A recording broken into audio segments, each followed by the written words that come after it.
Okay, what do you think of that? I got a living room full of crazy people that are just making all kinds of noise to cheer me on. Just kidding. It's sound effects.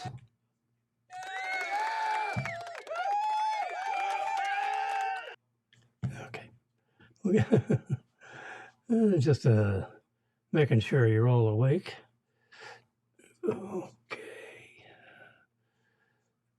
I'm wondering why my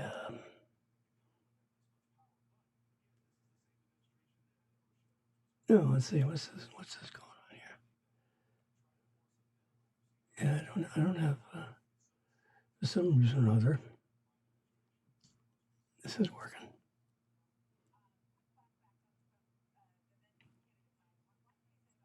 But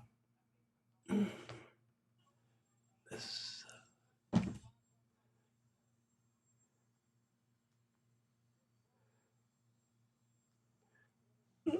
Let's plug it in and unplug it.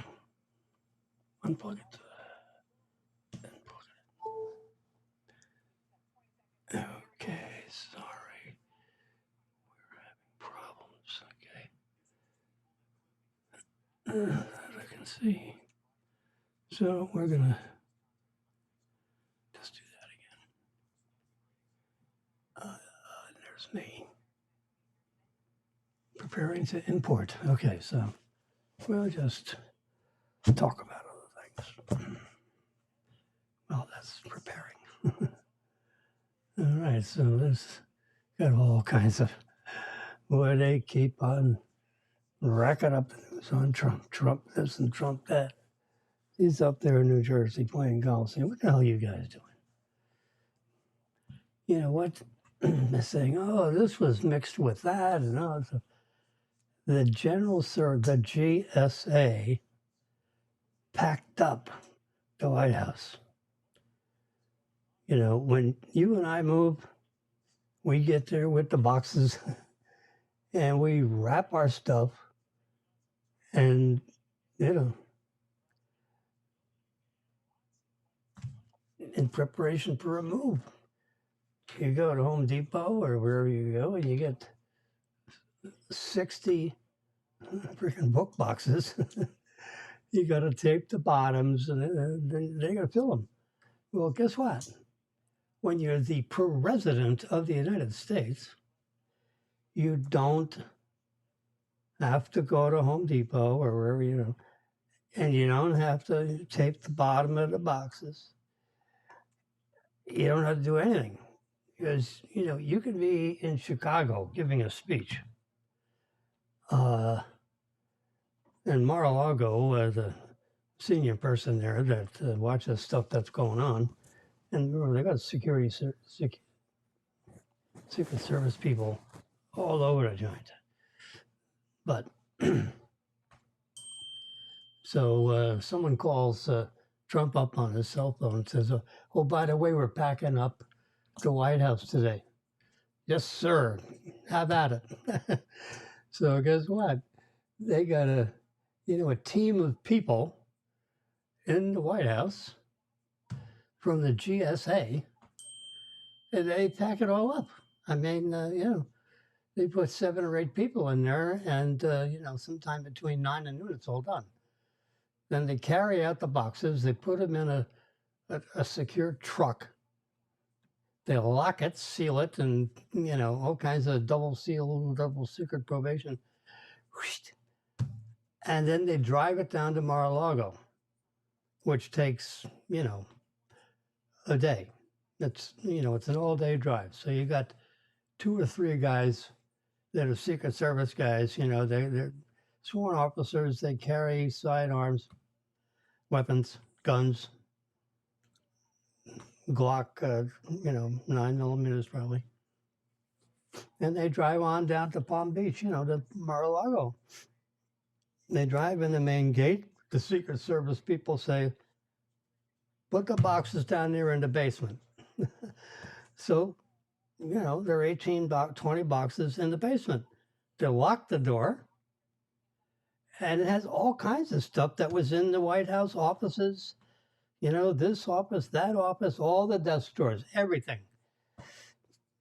You know, so depending on how vigilant, you know, they were with the pre-move, because then you have another team of people that do the pre-move, which means they take everything that is not part of the, you know, that shouldn't be part of the move. Uh, you know, files of classified documents, you know, that are okay, you know, the security in the White House, right? So that's permitted. But when you get down to Mar-a-Lago, then it's not permitted. So they're supposed to sift through all that stuff. The president doesn't sit there paper by paper and decide which is top secret and which isn't, and you know which one you're going to declassify. I mean, that takes. He's probably working on that for the 6 months up till the election. Anyway, so they're making a big fuss about, well, you know, we were mixing up, you know, the pencil drawer with the. Well, that's because you know everything doesn't finish up on a box, so you might have one box that's kind of a mixture of several things, right, rather than just a desk drawer.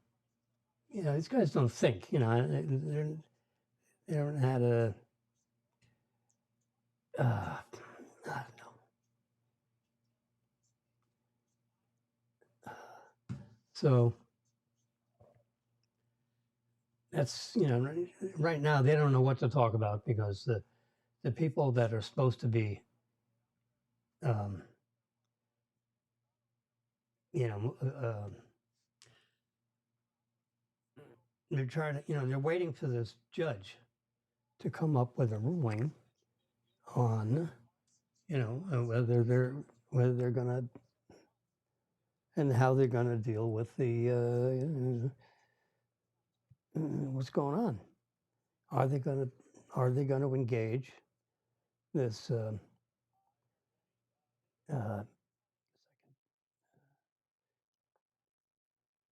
are, are they, you know? So that's what's going on.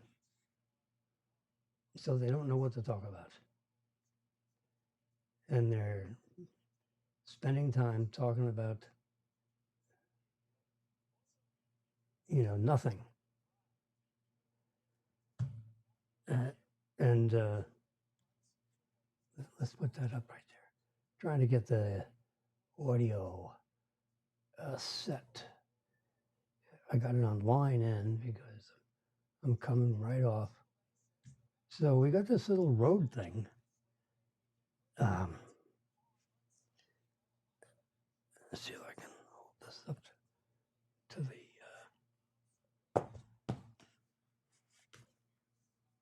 Come on, what's going on here?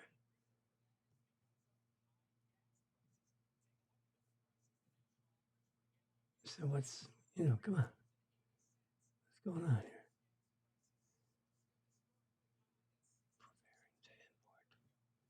Let's get it done already. That's, so my audio is okay. And that is okay. Look at the size of this thing. What the hell's going on? This ECAM on. Yeah, that's what, there we go. So there's, anyway. So you see this, it'll do that.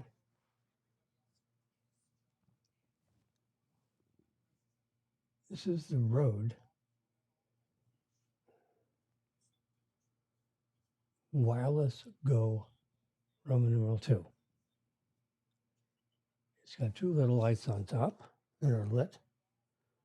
And one of them is to let you know that it's synced with this guy. You can just barely see it. See it right there. Hello. So you can, he's got his little VU meter on the top. That's channel 1. So I have another one just like this. It's charging. Comes in a little bag. It's in this case I have it connected to the lavalier doodad that's clipped onto my. I could unwind this stuff and just put this thing in my pocket, and you got the microphone here, so you're wireless, and I can go 600 feet away. I mean, I can walk out of the apartment. Let's see, how would I know? How would he know? If you could still hear what I'm talking about as I'm walking down the hallway towards the elevator, which is 40 steps away. So 4 times 3, that's only, like 200 feet. So I'd have to take the headphones off. See, I haven't figured out how to be wireless on the headphones. Now they're Bluetooth.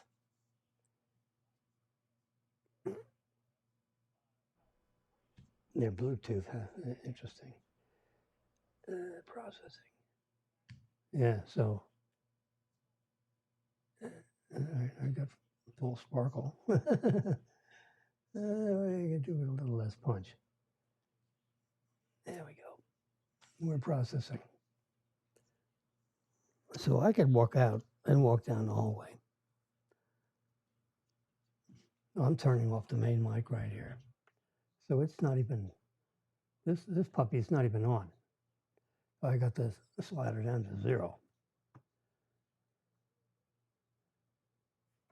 If I turn this up, then it's this thing is so sensitive. You can hear you breathe. So we turn that down just a little bit because it gets a little unreasonable. So if I push that, then I can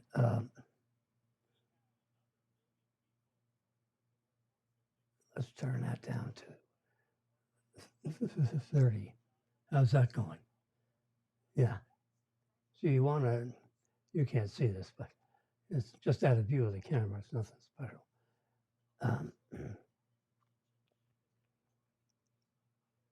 They have a sensitivity thing on these. So if I push this button right here, there you go. So now I can turn down the dB thingy, which I've just done. Hello. Now you can't even hear me. Yeah, no, we don't want to turn it all the way down. So we go up here like that. 35 decibels. All right, how does that look? That looks very good. So then we, actually I can go down a couple more. Let's go to 30. So now we're at 30 on that. So that way I can have that slider right at this 0 marker. And the same thing with the lavalier. Push this button up here, and I can, I'm going to turn that down to 20. And that's it. Push the button again. Now we're back at home. And everything looks, pretty copacetic. So now what I'm going to do, if you'll bear with me, this is kind of a little bit of a test. I'm going to take my headphones off, which means I can't hear what's going on.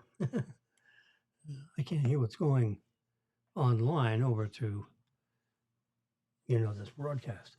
So now I'm gonna walk out of the apartment and go down to the elevator and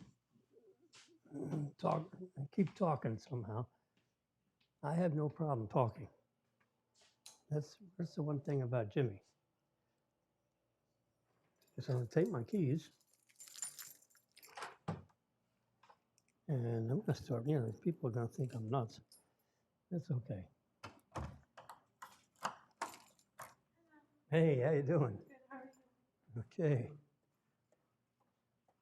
So we're now walking down the hallway. Go ahead. I'm talking to my friend. Oh, okay. I have a friend in my pocket. Yeah. Don't tell the neighbors. So we're walking down here. Everything I'm looking at. Sure, I couldn't ride in the elevator.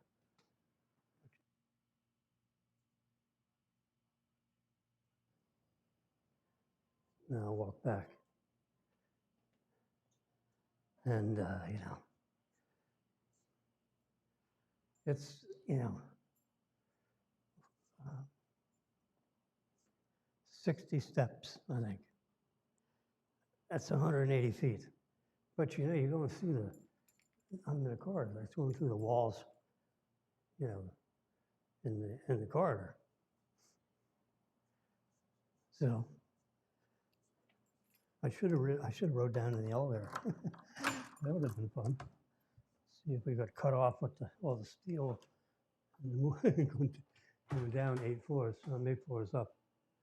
All right, so I'm going to hang my keys back up here. It's not going anywhere. Hey, Cat.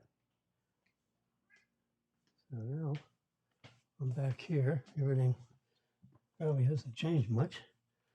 Put my headphones on. So I won't know until I play this back to know what it sounded like walking down the hallway. Oh, we're full. But this is the Wireless Go Roman numeral 2 from Rode. Now I have a Rode Rodecaster Pro, they call it. And I got this Rode, this little module. I just charged it up and it's good for 7 hours. Oops. Oh yeah, I have it clipped onto this thing around my neck. Let's pull it off. There you go. You can see what that looks like. It's still got the plastic that yeah. I just took this out of the box, so it was in my inventory. So, but you may as well go wireless because it's completely crystal clear. There's a little button down here to turn it on and off. And this actually has its own microphone. So if I unplug this, so now it's not, this microphone's not working, but the microphone in the top of this thing is, you can just clip this thing on. You don't need the lavalier. But if you want to, you just heard all the clicky wickies. Now I'm working on the lavalier, which it gives you, I'm sure it's no better than the microphone that's inside here. This Rode, manufactures all this stuff in Australia. So I'm just clipping this on the thing I hang around my neck with this little clip. And I hang my keys right on there. So I never have to worry about where are my keys. When I walk out the door, I clip it right on there. It's hanging around the neck. And of course, my neighbors probably think I am totally nuts, but that's okay. But I never lose my keys. I don't like having a pocket full of keys. It annoys me when I'm walking down the hallway. So I put the keys somewhere else, and the somewhere else is my watch just rang and it's got a notification of something. Oops, I got my phone in my pocket. Let's say I walked out the door. I'm trained pretty good on that. So we're going to put this right back on this automatic charge thing. There you go. You can see how that's charged. James, you ignored us 6 times. You're right. And I'm going to ignore you. All right, what's going on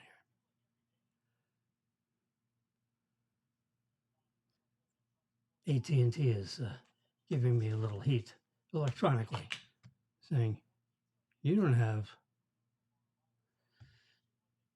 sign up for autopay. Okay, let's push that button. And he goes beep, beep, beep, and you see little dots there. And then it goes to, what's going on. Oh, shit, don't do that. It's wanting a user ID and all that crap. There we go. Wait a second. So it's going through all that stuff there. I want to be signed up for autopay because you get discounts. And, you got your paperless this and all that stuff. I got back to there. All right, let's try the phone number. SCID. Keep me signed in. Keep me signed in. Sign in.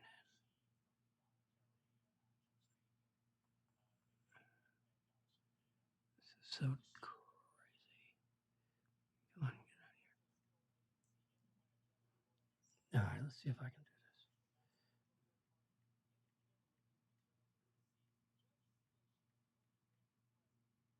Done. Sign in. I got to get this right because so now it's going to verify, who the hell you are. Send the code. All right, bingo. You heard a beep. It just sent me the code, and it's a one-time copy code thing. I'm sure you guys have all been through this. So now we're now AT&T. So now we click on that. Code gets put in. Then hit submit. And it's going to say, it is Jimmy. Okay. Let's sign up for autopay. It's working. Click it to on. And 6373. Yeah, let's do that. That means it's going to, oops. I guess I have to pick one. Yep. Submit. I'm signing up for autopay in AT&T. I was on it, but I turned it off. We couldn't process your payment. Try entering your payment info again. No, we're not going to do that. So 6373, isn't that? That should be the number. Submit. 22nd of the month. All right, let's use Marilyn's card. Submit. Sure couldn't do that. All right, we'll figure that out at another time. We don't want to have you struggling through what I'm doing there, trying to get signed up with autopay. It's been on autopay. I don't know why it dropped off. And I'm pretty sure that 6373 is my TD card. Let me just look at it. 6373. Let's see, that's my, oops, there you go. It's my TD card. This is my American Express card. Look how interesting that looks now. Cash back. 2% cash back on everything. I don't know how they do that. So you spend $100, you get $2. You spend $1,000, you get $20. You spend $10,000, you get $200. So you buy things and then you pay the card down. You buy things and then you pay the card down. Well, that 2% keeps accumulating. It's pretty, so then after it comes up to like $200-300, then you can hit a button and apply it towards your balance if you have a balance. I think you can probably hit a button, they'll mail you a check, which I don't know why you want to do that, but that's what you could do. Hello, is this working? Yeah, that's working. Is this working? Yes, this is working. Okay, so this wireless thing is pretty snazzy. Unbelievable. I just have it sitting up on top of my, what do you call it? I could, the, the mirror is missing. I don't know where Meryl took her mirror with her.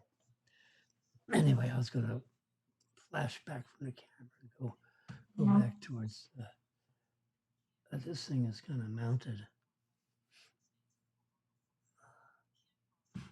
And this is not connecting, right? We don't see it. Let me just go through the. I thought I had it. Nice. This looks like it's all set. Finish. No, I don't want to finish. All right, so let's hit function F. That's not even working. Let's shrink that down. I think there it goes. This is a miniature format. I don't understand what this is doing here. We want full.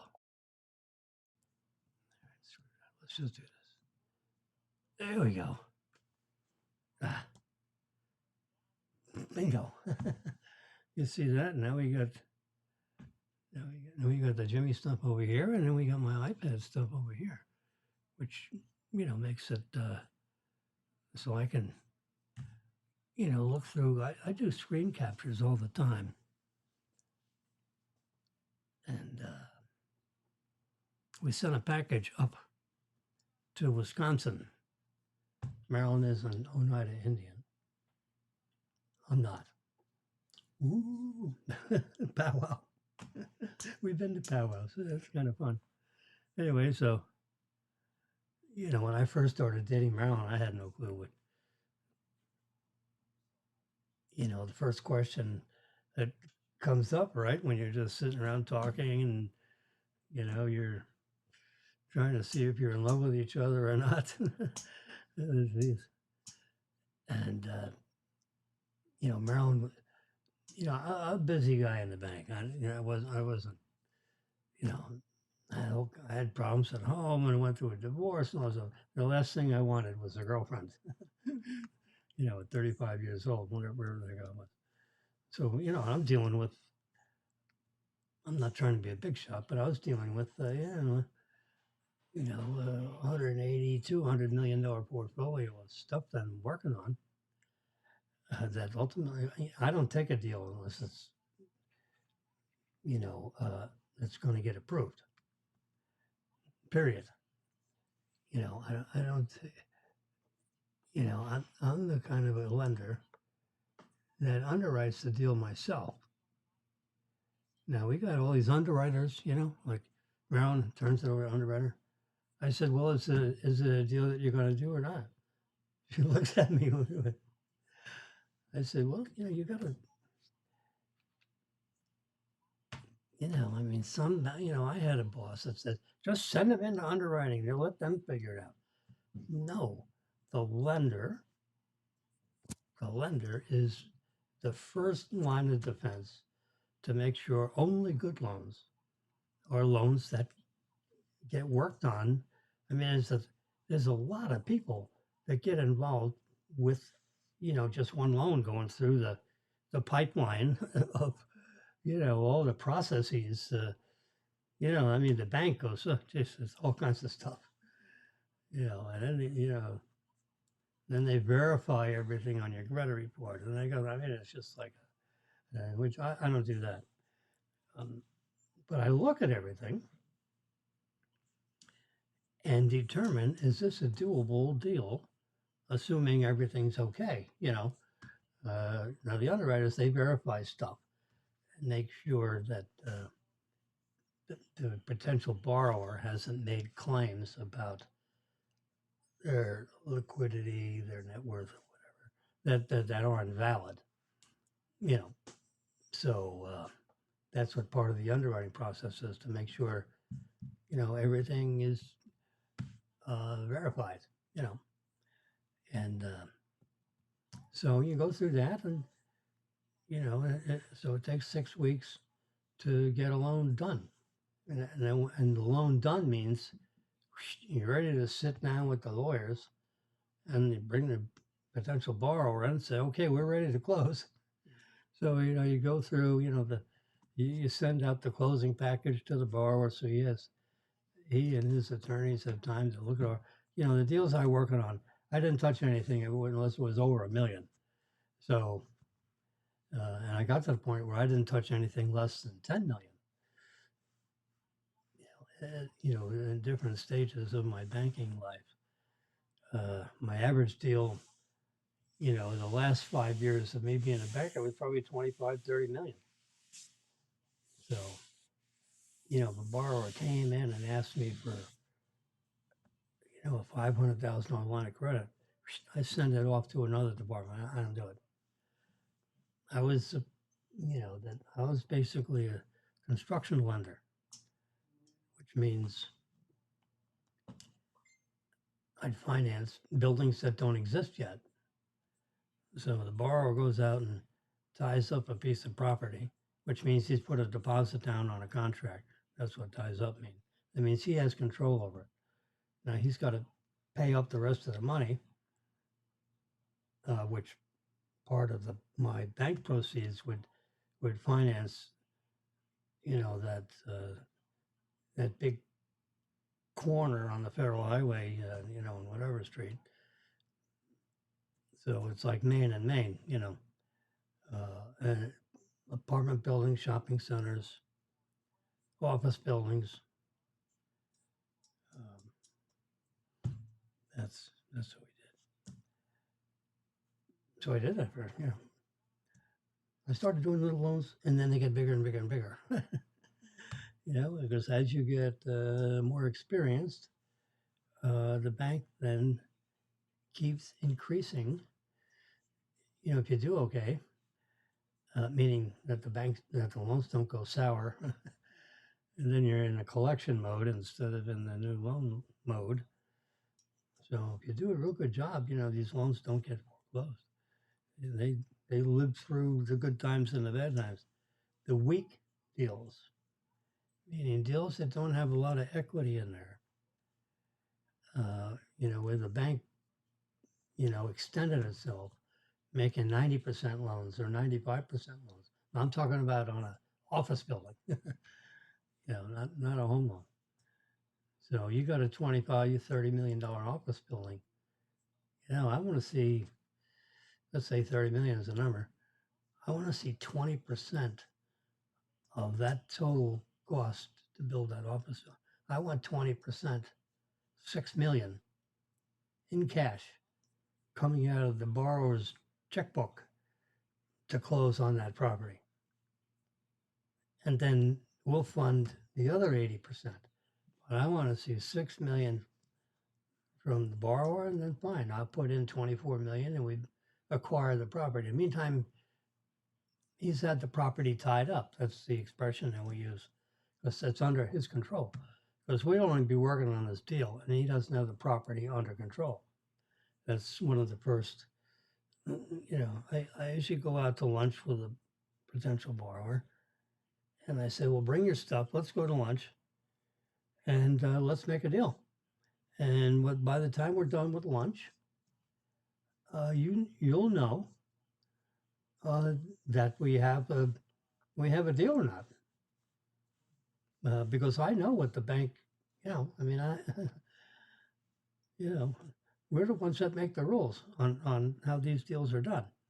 So if we go to lunch and we go through all the stuff that we're talking about at lunchtime, at the end of that lunch, I'm going to tell you the pricing on the deal. I'm going to tell you how long it takes to close it, how much money you got to put in it. By the time we close the loan, if it's a $30 million thing, you're going to have 6 million in there. And then we put in 24, and 24 plus 6 is 30. Yes, pretty basic stuff. So, and if you don't have the 6 million, then you need to go find a partner or two who have the ability to write the check. And that's why God made partnerships, and that's how people come together, because this guy is Mr. Do It, and this guy's Mr. Money. And that's how God made a partnership. Now, maybe, you need 4 guys, that all write, $1.5 million checks instead of one guy writing a $6 million check. But, if you had 4 guys plus the guy that's Mr. Work, who does all the work, who I'm sitting having lunch with, that's how a deal gets done. You see, it's really not that complicated. And that's why you can really do it over lunch. Because I know the parameters that, it's not like you can, well, I guess you could, if you were really new in the business, you could have like notes. So you pull it out of your pocket and you study your notes before the borrower shows up. That's not it. When you're 35 years old and you've been in the business 15 years, okay, so since you're 20, let's say, so 15 and 20, 35. You know by experience, you don't have to go look at your notepad because it's all in the cabeza. So, and people that, aren't that don't pay attention very much, they may not be able to remember everything. But if you do it a lot, it's like a baker. You don't have to look at the recipe. He just mixes everything up. He knows exactly what to do. You put a little bit of this in, you put a little bit of that in, but he actually knows what he's doing. And then he mixes it all up, and you got the dough. You put it in the oven, and all of a sudden you got banana bread. Now I'm not such a good baker, so I got to go look at the recipe and measure everything exactly, because I don't know what I'm doing in the kitchen. So that's why people that aren't experienced chefs, they have recipes, and they look at them carefully, and you follow the recipe. That's what that's all about. Well, banking, same thing.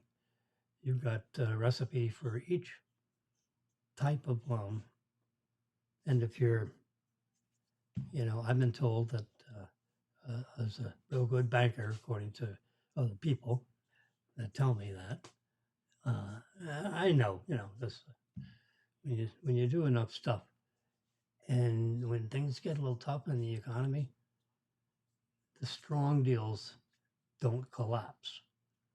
It's the weak deals. The one's a $30 million deal where the guy only put $1 million in, and the bank put in 29 million. Now, guess what? If things get really tough, the borrower may walk away from $1 million, which, for regular folks, $1 million sounds like a lot of money, but for, big developers, $1 million is not a lot of money, and no one wants to lose anything. But when things get tough, sometimes you got to throw in the towel. Well, guess what? When I got 6 million in my deal, and the guy across the street's only got 1 million, and things get really tough, that guy over there throws in the towel, and my deal is still alive and well, because it's a big swallow to walk away from 6, 7, 8, 10 million. So anyway, that's just one of the principles of banking. Anyway, so I'm really happy about this wireless, this Rode Wireless Go Roman numeral 2. They had Roman numeral 1, and they just came, I think, in April with Roman numeral 2. It has twice the power, twice the range. I mean, I'm looking at this thing and I got a VU meter on it. I mean, it's like crazy. How do they do that? And the battery, it's a lithium ion battery in there apparently. I'm not too sure on the battery type, but I'll bet it's lithium ion. And you plug it in for an hour, and it charges it for 7 hours of use. So I'm yicky-yakking here on on this. Let's see. I'm gonna go to number 1, 2. There we go. So let's see. What do we? Oh, I was looking for. There we go. So I'm looking up at this right up at the very top of the screen. I can see we're live 41 minutes and 20 seconds. It's amazing how you can just talk for 40 minutes. So I'm very pleased with this wireless thing. This is a keeper. So instead of getting wired up, I mean, I have a there it is. I have a lavalier mic right here. This plugs into my my Rodecaster Pro 2. Everything's like Roman numeral 2. And it's got a little microphone on there. You see little wires and stuff. But then you're like wired. You can't. Well, you don't get up and move around anyway, but it's just like nice that there's no wires. Now I got one wire. This goes to the headphones. And if there's any way of going Bluetooth, because these headphones right here, which are marvelous headphones made by Sony, the XM04, these guys right here, unbelievable. Sony. You can see the name right there. And they're plugged in, but they're fully charged.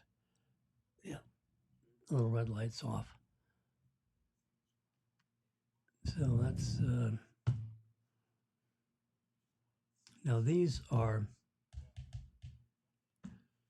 Bluetooth. They're not only have automatic rejection of ambient sound, but they're Bluetooth also.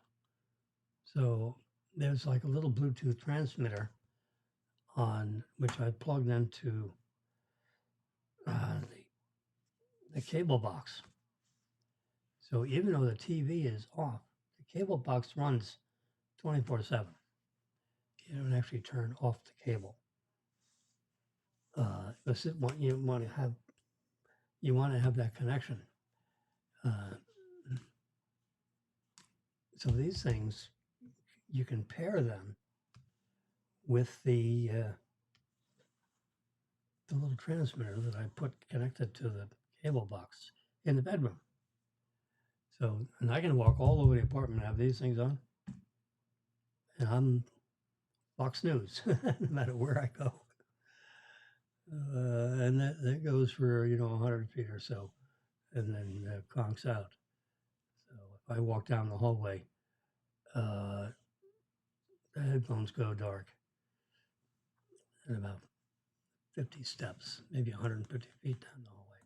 Well, I walked all the way down to the elevators, and I'm very interested to play this back and to see, how this will do that did wireless. Now, if I could get the headphones going, then I could actually tiptoe out on the balcony and chit-chat with you like I'm chit-chatting now.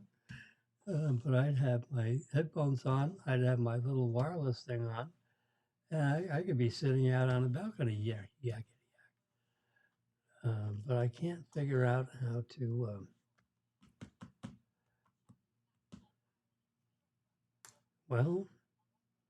I just figured out how I could do it.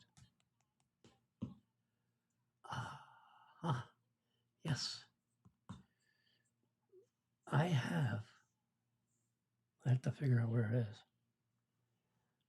I have a couple. I have another wireless transmitter that used to be in the living room, which came off when I put the 85-inch screen on the wall. And I could use that in here and plug that into, let's say, headphone 3. And that would energize the wireless transmitter with the sound coming off the mixing board. And then pair it. Yes, I can do that. I will do that. Okay, so now I don't have to worry about it. See, there's a pairing thing here. I'm actually paired to my phone. And it's not paired at the moment because you have to, you have to pair it, like beforehand, which is no big deal. I can do it. And then the phone is then paired with this, with my Rodecaster Pro 2, which has, all the controls for all the sound are on this thing. So, oops, sound on and off.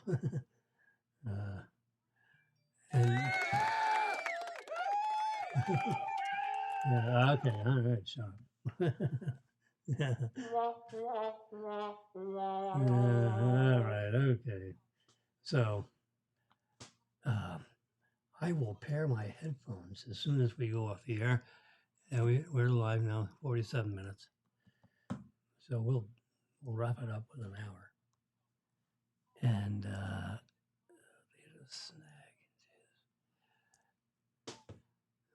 that's it. So I don't see any bad weather going on. I didn't get any weather alerts. You get this. There we go. So now we got both things going here. So this is proof of delivery, which you can see right there. Proof of delivery, tracking number, whatever. It was next day air. Previous documents. His documents that had to be there by the 7th or 8th. So I sent them yesterday to get there today, or it was delivered on 9/1 yesterday in Oneida, Wisconsin. Oneida Indians, Oneida, Wisconsin. And it was the person at reception got it. UPS, walks in to the desk and hands this envelope over there, and there's 3 sets of documents, one for Marilyn, one for our 2 boys, because Marilyn gives birth to her children, and they are 25% Indians. Her mother was 100%. Marilyn is 50%, and Marilyn's kids are 25%. Well, they're entitled to, economic rewards and distributions. So, that envelope represented, $10,000 worth of payments to the 3 of them. I don't. You marry an Indian, I don't get anything. I just watch Marilyn smile when she gets the check. Actually, it's direct deposit. There. So anyway, I want to make sure this thing got there, because you're late, you get 0. And you got to fill out the form, you got to sign it, you got to date it, you got to have the right address. And you go through this 2-page thing, and you got to make sure it's just right, because you don't get another shot at it. And I don't think they call you if it's loused up. I've never been called, because we've always, I've been doing this for 35 years. So I kind of like, after a while, you kind of figure it out. After the second try, 33 years ago, I had it figured out. Oh, look at that. I mean, this is crazy. So I get a message from Model Y. My car sent me a message.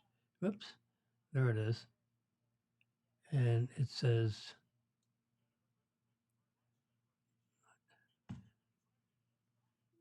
your car, the cabin temperature is now at your desired temperature. It's 69 degrees inside the cabin.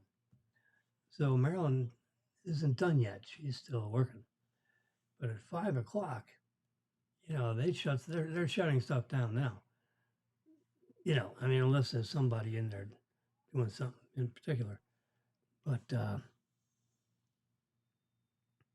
from this, let's do the command one. Yeah, right there. So I tell you what, you really got to turn these screens down, or else they get over modulated. Let's get this puppy out of the way. Anything else in the way? No. So that's it. Connect to Wi-Fi. There's a software update. Her air climate is now 68 degrees. I think it'll go down to 62. So while she's locking up the bank, her Tesla is cooling down because when you have that out in the parking lot, the temperature goes up to 130 or 40 degrees. Now I have heat protection. So if it goes over 105, I think, then the fans circulate and start blowing out and sucking out the hot air. And the windows automatically crack just a little bit. This all happens, automatically. This all part of Elon Musk's engineering team. They dream up all this crap. And since they have a huge computer in each car, when they throw that software out there, let's say if it was going to get to 135 degrees in the car, what happens is they automatically open up the windows, all four of the windows, just this much, like a half inch. And then the fans start, blowing out the hot air. Instead of sucking it in, it blows it out. And the air goes through HEPA filters coming in and then blows out through the windows. Now, I have schedule. This is one, I don't know if you can see that. So I hit schedule. And it's got valet mode, all this stuff. Oh, I hit the wrong button. Schedule.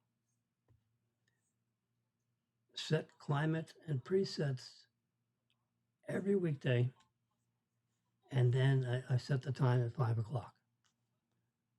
So it'll work 10 minutes before 5 to get the cabin temperature right where we want it. And I remember a couple minutes ago, I got the message that said, sir, your car is cooling down as we speak. If I go back to the app,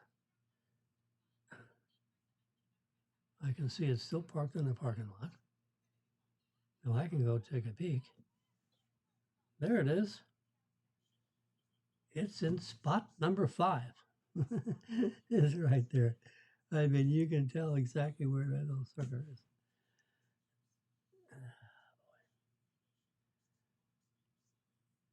So 2300 Glades Road, parking spot number 5. And her climate is now 66 degrees inside the cabin temperature. I mean, I'm surprised they don't say capsule or something, because there's a SpaceX crowd. Amazing. Anyway, we can lift that up and turn that way. I can always turn up the volume. Because now that I have a lavalier mic, I don't need to, I could even turn that off. And I still got sound coming from the lavalier. And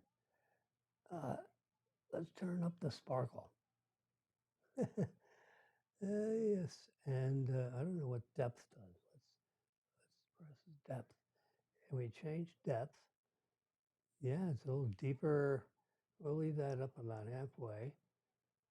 Punch. Hello, punch me out. I don't care. I don't think we care about punch. And I got sparkle all the way.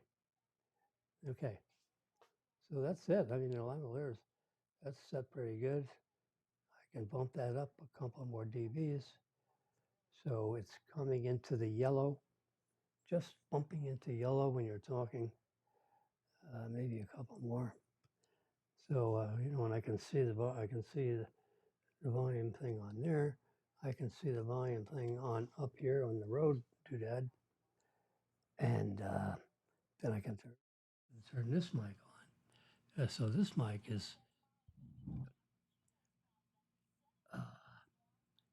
is very sensitive. I don't have sound proofing stuff in this room, so if you have the microphone a little too far away, you end up with echo. So if you don't have a lavalier, you need to be 4 inches from this microphone. If you get really close, you can do all kinds of things and make yourself sound like you're 9 feet tall. But, you keep 5 inches away, which is a comfortable distance. It's not like it's in your face too much. And, the sound is pretty good. And you get this thing, it's almost like you're taking an x-ray. You get it aimed right at you. Now, I can move a little bit this way and that way, and the sound is good. But if I get to this way, then you're getting sound coming off the walls instead of have the sound coming directly from your vocal cords. And if you turn your head this way, and you got the microphone in the back of your head, then of course that's the problem. So that's why God made the lavalier. So we turn that up, and then if I turn away, the lavalier turns with me. So you're always, that's why, you see the lavaliers on most of these broadcasters.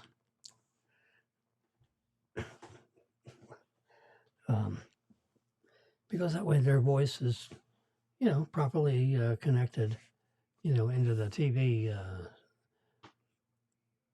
amplifiers and things. So anyway, all right, what's going on?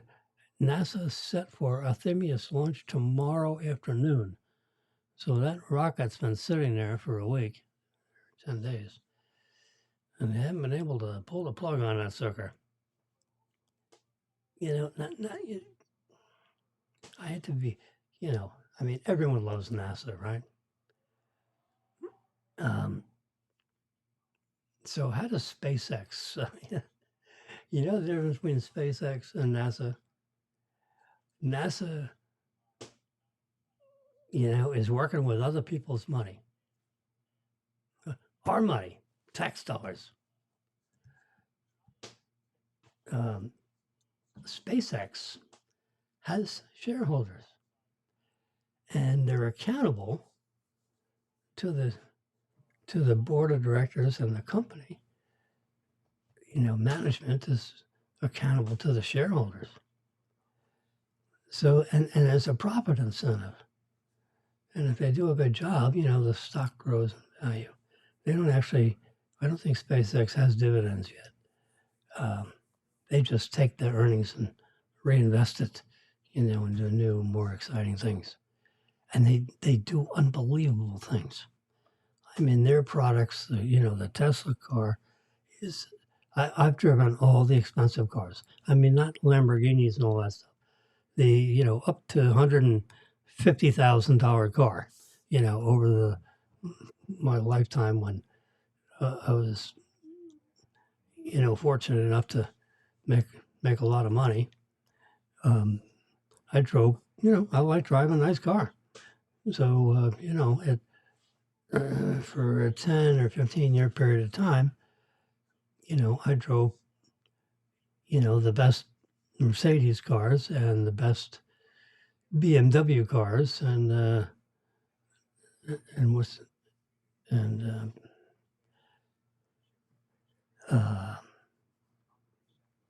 and then after that period of time, I went to driving Hondas, you know, a Honda Accord. I mean, I must have had 12 of them, over a period of time. Now, Marilyn actually tapped me on the shoulder and she said, let's try a Tesla. And I said, oh my God, I'm just getting ready to go to heaven. So, like 1 o'clock in the morning, I figured, okay, let's give this Tesla thing a shot. Marilyn is, since I'm 103 years old, Marilyn figured out, well, let's let this kid see if he can, drive a Tesla. So, so we got one June of last year. Oop, 5 o'clock. You know that? That's interesting. Wow. All right, that's 5 o'clock. And it's exactly 5 o'clock. These Apple Watches are like tuned into satellites. And I wrote an article about that. Apple doesn't do anything half-assed. You look at that watch that says 5 o'clock. They say, God damn it, it's 5 o'clock. So they have, stuff bouncing off satellites all around the planet so that everybody's watch rings. If you have the alarm set, if it's 5 o'clock, everybody's watch is 5 o'clock, or 4 o'clock, 3 o'clock in different time zones, all over the planet, and you have the sweeping second hand. I mean, I did this to a couple of people in the bar at Chops. So you got the sweeping second hand, you know how it goes around? Oh my God. So I had my watch with a sweeping second hand. And I said, sir, I see you have an Apple Watch. Can you get your watch out there and show me your sweeping second hand? And, they're all synced. But they're all synced all over the planet. Now, the hour may be different because you're in a different time zone. But, so, and Apple has a system, with satellite connectivity so that these watches are exactly, at the time, within 50 milliseconds. That's 50 thousandths of a second, which, you really can't see in a sweeping second hand because it's such a little increment that it could be this way or that way. But that's how Apple does it. Anyway, so where are we? So I tested this doodad. Wow, that's great. The sound is crystal clear. And this guy, okay, I forget what the hell the model number is on this microphone.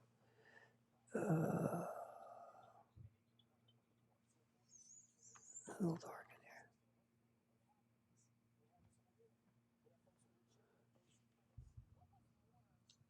in here. Yep, KMD8. It's a great microphone.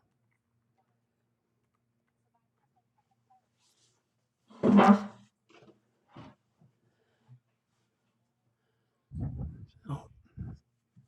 All right. So with that said,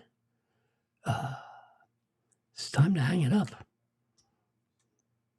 The bar is going to be open. I gotta get the ice ready, and oh shit!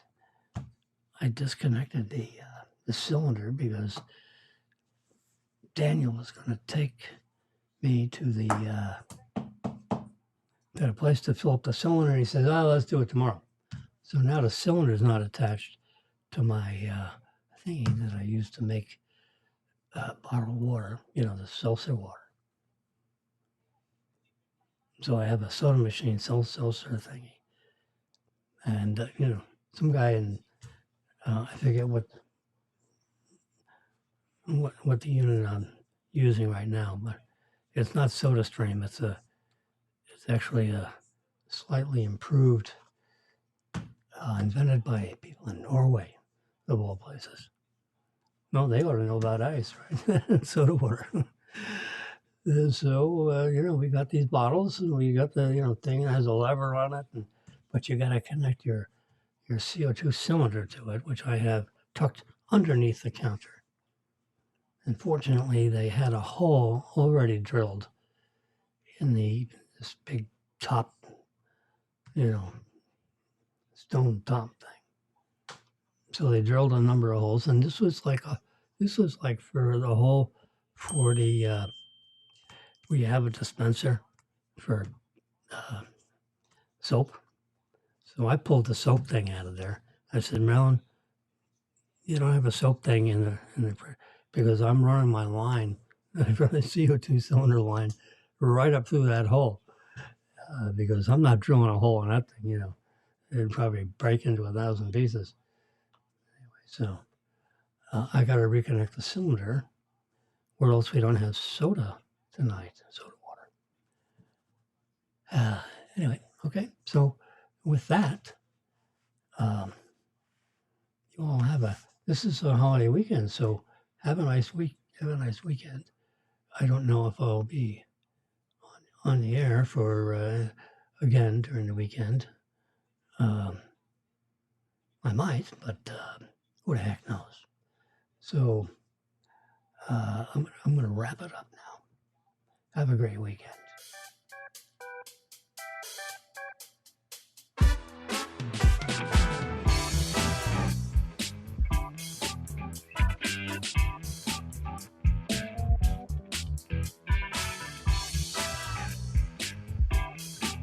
Good night. Have a great weekend. It's 5:06 p.m. Eastern.